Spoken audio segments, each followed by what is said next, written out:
Assalamualaikum. Kita update lagi status VDC. Mana hala tuju dia? Dia nak pergi mana sebenarnya ni? Adakah dia akan pecah weekly? Adakah dia akan pergi sini? Pergi situ sedap masuk. Harap-harap lah. Ni tercedok tadi. Akaun ni $50 modal. Bonus 100% Vantage account. Korang kalau tengok Vantage dengan SM tengah promosi sekarang. Nak cun, kalau nak daftar, tekan dekat link description video. Dengan kat komen saya ada masukkan link.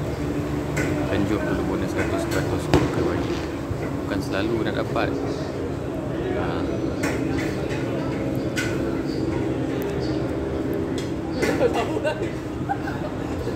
Tengok mana ada tuju dia.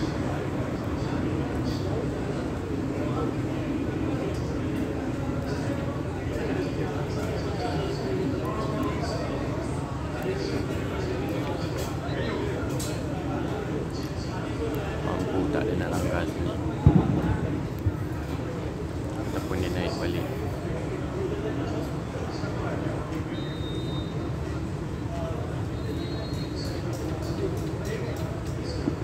Agak-agak lepas pergi 79.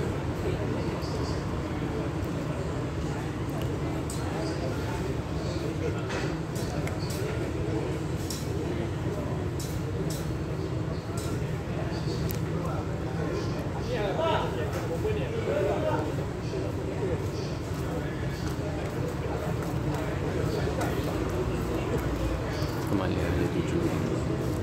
Apa-apa nanti kita update balik. Okay? Assalamualaikum.